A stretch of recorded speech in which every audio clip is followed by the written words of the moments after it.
Guys, this is no invincibility glitch. This is just my god tier Moze build. I'm going to walk you through every single talent step by step so that you can do the same thing that I'm doing. You will not die, you will not take damage, but you will do insane amounts of damage. This build is super broken. Anybody can do it. And I'm sorry for the length of the video, but I really want to go in depth. I'll try and put timestamps in the description. If you think it's useful, make sure you like, comment, and subscribe. But comment below if you need any of these items. Make sure you say your platform so that people can trade with you. And stop by my stream where I'm giving away legendaries all day today. Let's get right into it.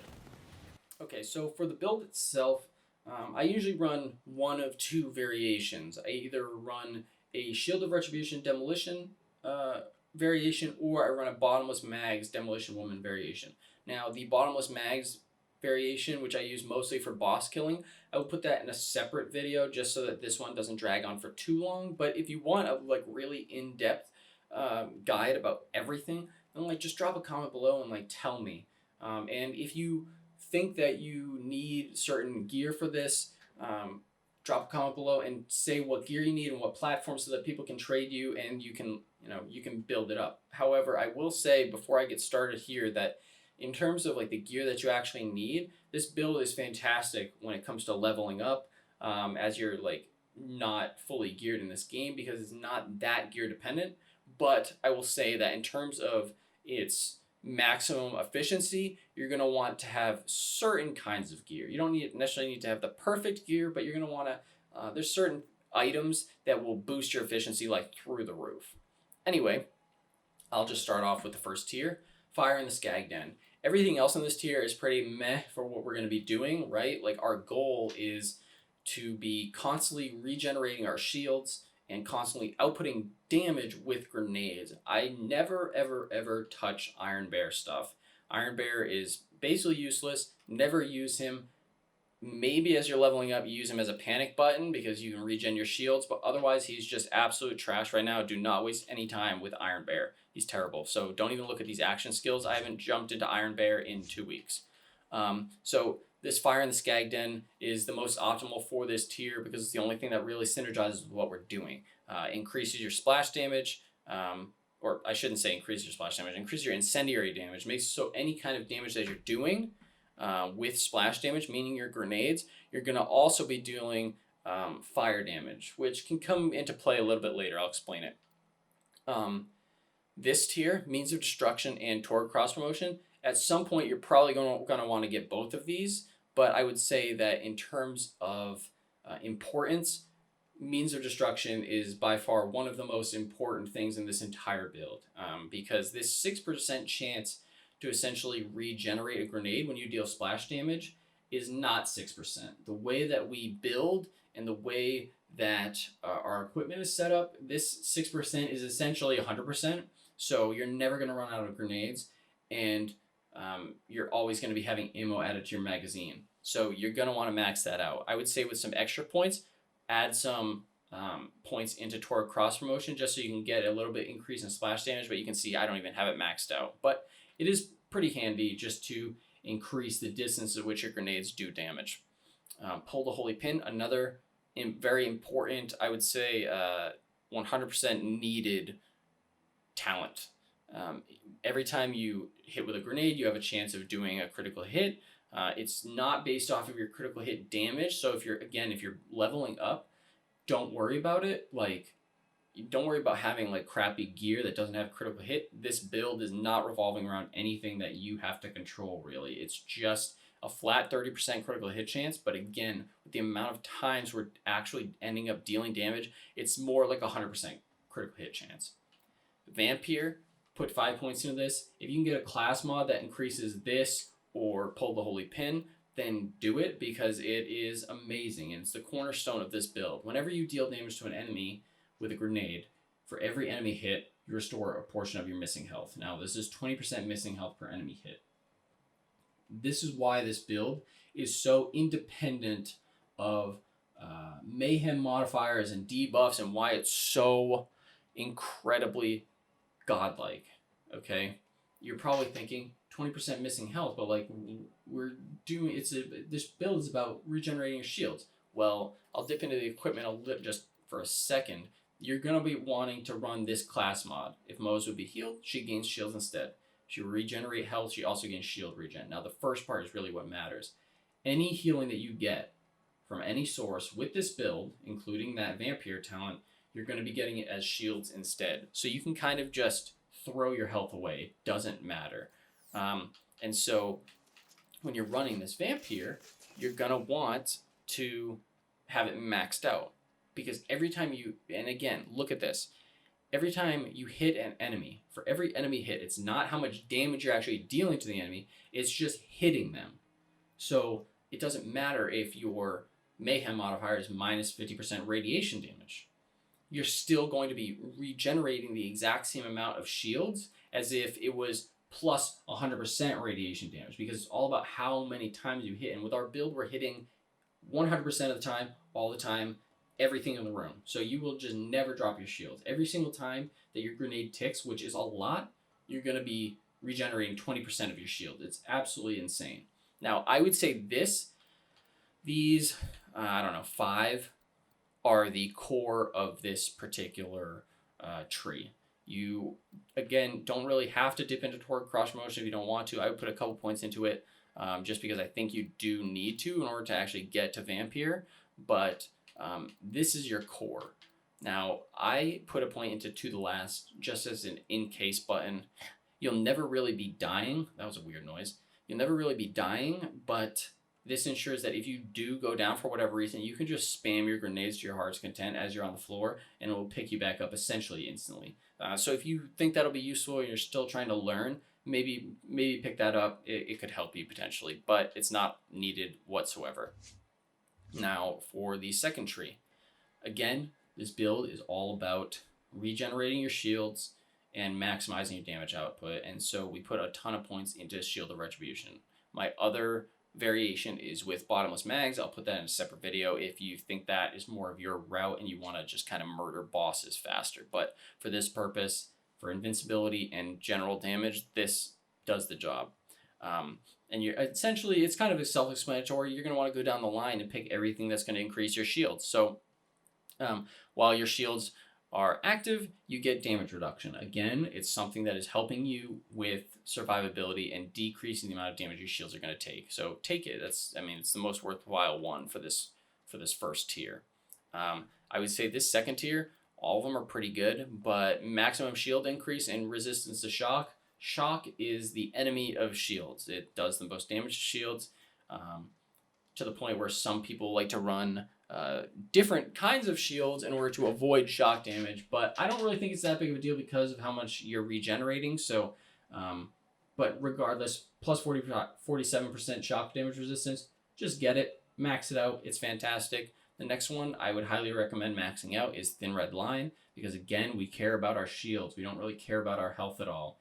Our health is going to be essentially at 1 at all times, so this just makes it so that useless health that you're not using, 80% of it goes straight to your shields. So you have even larger shields. So 100% get this.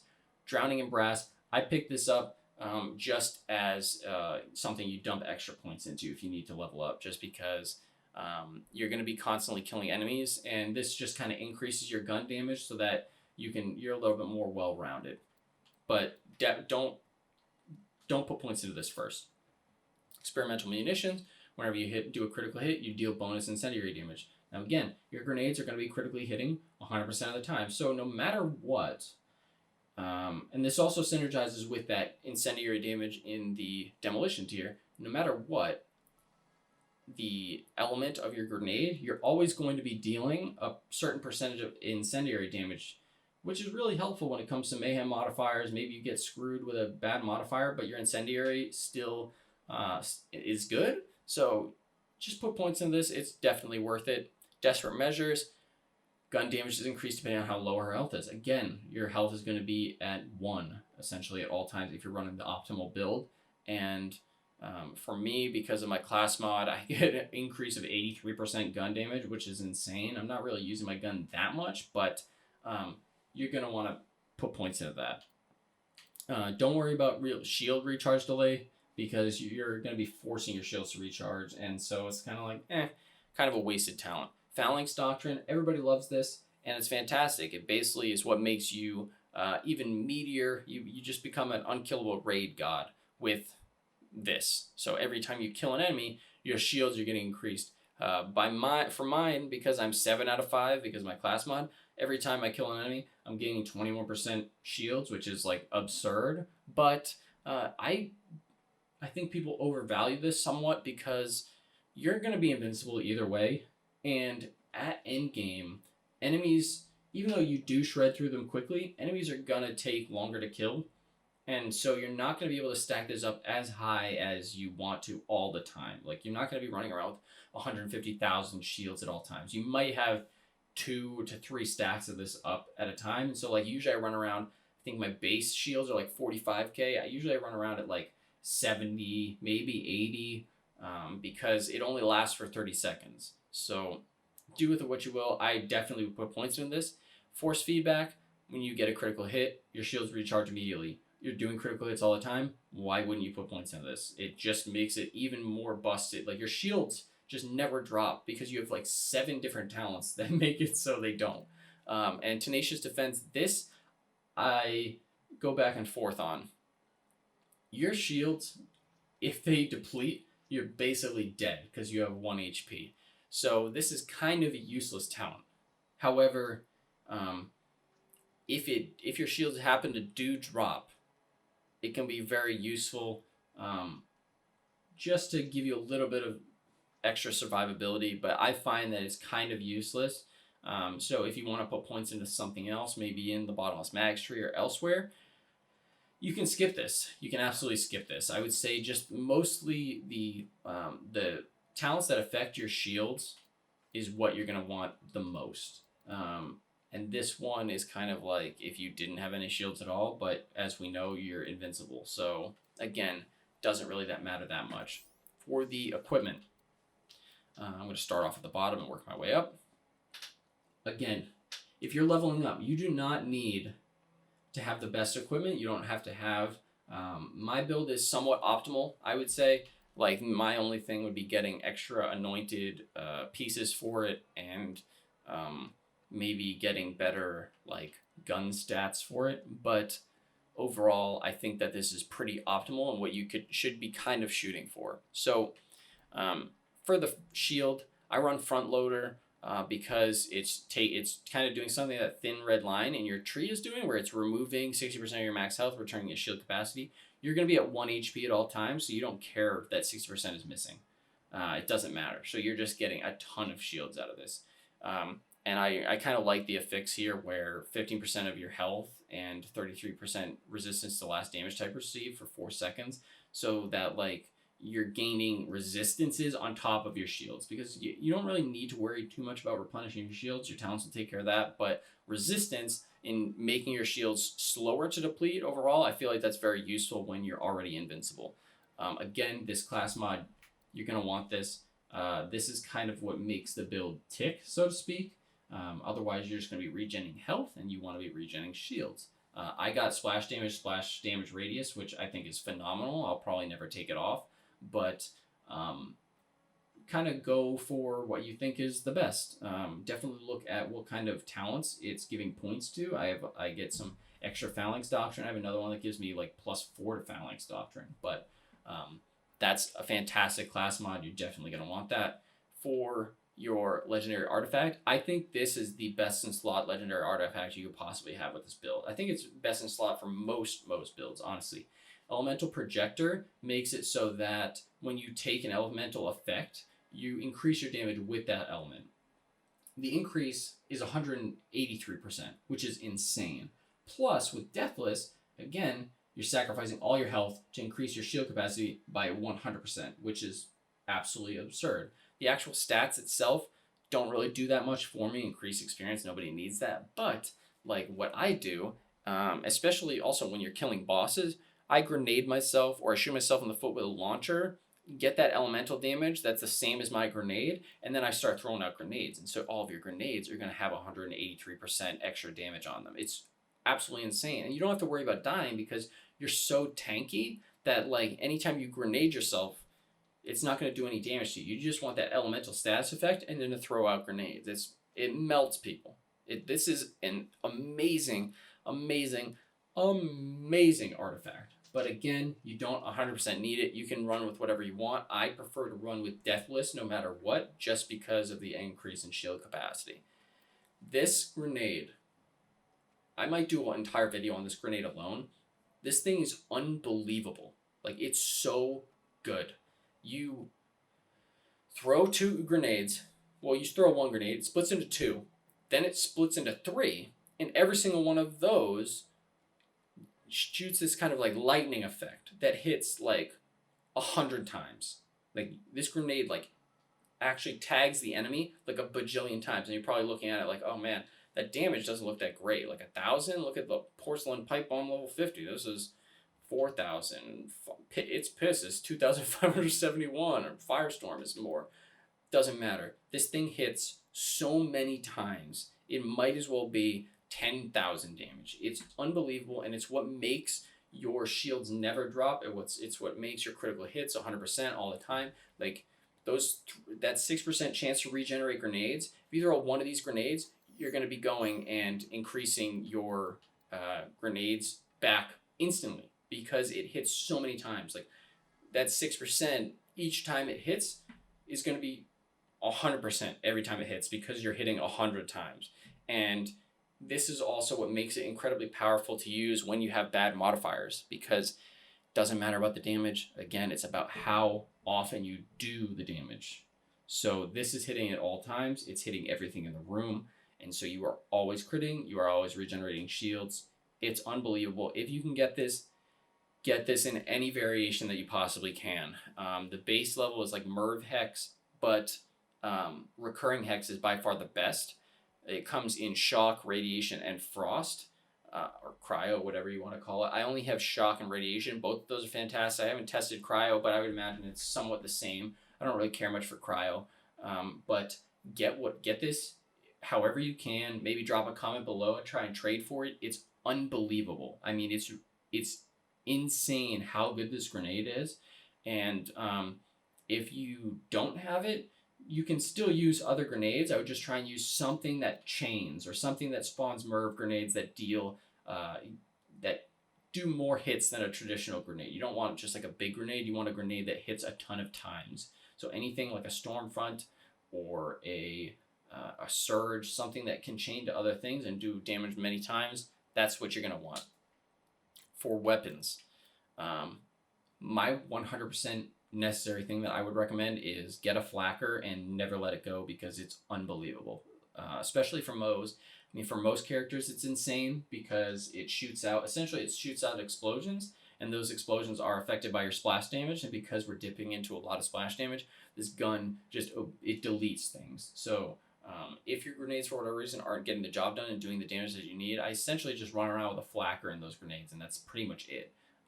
It's insane. I don't have a good like anointed version for this. It honestly doesn't matter. The burning flacker is really good as well. I mean, I have 7 different kinds of this thing because I love it that much. It's that good. Get it, use it, never put it down. Learn how to like judge the aim, and this thing, it just deletes everything. It deletes everything, and it's modified by your splash damage, so like use it. I would say another gun that you're gonna want is Lyuda. For boss killing.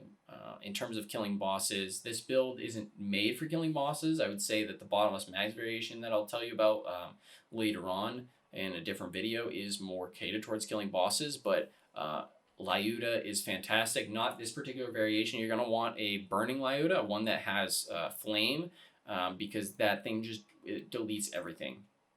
Another one I would say is the Butcher. The Butcher is a fantastic shotgun as well.